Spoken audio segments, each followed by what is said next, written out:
ദൈവനാമത്തിന് മഹത്വമുണ്ടായിരിക്കട്ടെ. ഈ പുതിയ പ്രഭാതത്തിലെ നമ്മുടെ വായന ഭാഗം യോവേൽ പ്രവചനം 1 മുതൽ 3 വരെയുള്ള അധ്യായങ്ങളാകുന്നു.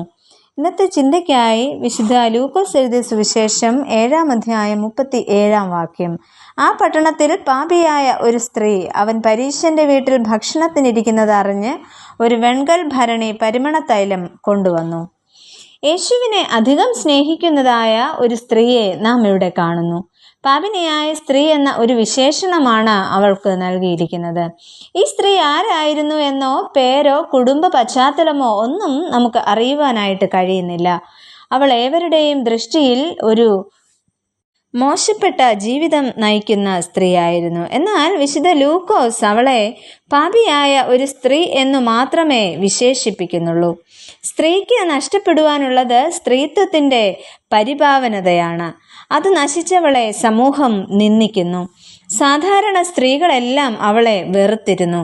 അവളുടെ സാന്നിധ്യം നിഷിദ്ധമായി കരുതിയിരുന്നു. അങ്ങനെ യഹൂദ മത നേതാക്കൾ അവളെ സമൂഹ ഭ്രഷ്ടയുമാക്കി.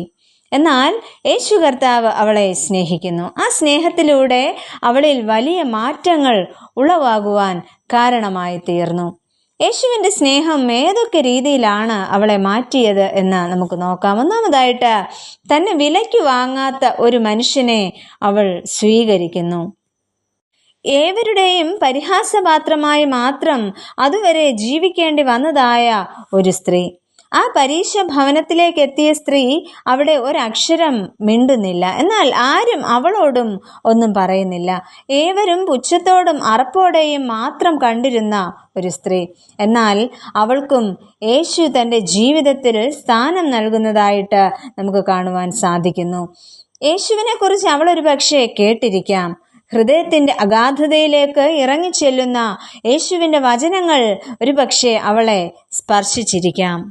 അതുവരെ ചില ചില്ലറ നാണയങ്ങൾ നൽകി അവളെ മലിനപ്പെടുത്തിയ, സമൂഹത്തിന് മുന്നിൽ മാന്യത ചമഞ്ഞു നടന്ന പുരുഷ സമൂഹത്തിൻ്റെ മധ്യത്തിൽ പൊയ്മുഖങ്ങളില്ലാത്ത ഒരുവനെ അവൾ ഇവിടെ കണ്ടുമുട്ടുകയാണ് ചെയ്യുന്നത്.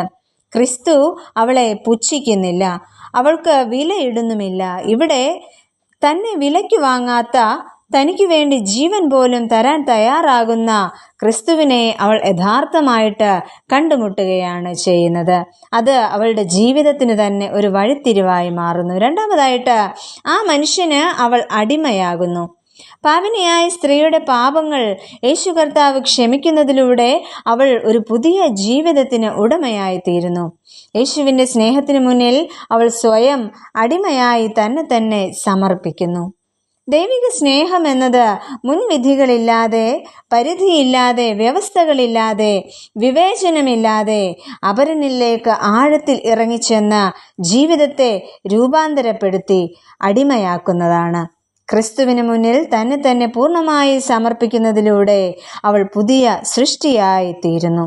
അങ്ങനെയെങ്കിൽ ആ കർത്താവിൻ്റെ കരങ്ങളിലേക്ക് നമുക്ക് നമ്മെയും സമർപ്പിക്കാം. അങ്ങനെ പുതിയ സൃഷ്ടിയായി തീരാം. നമുക്ക് പ്രാർത്ഥിക്കാം. പ്രിയ കർത്താവേ, അങ്ങേ യഥാർത്ഥമായി സ്വീകരിച്ചുകൊണ്ട് പുതിയ സൃഷ്ടികളായി ഈ ലോകത്തിൽ ജീവിപ്പാൻ ഞങ്ങളെയും സഹായിക്കണമേ. ആമേൻ.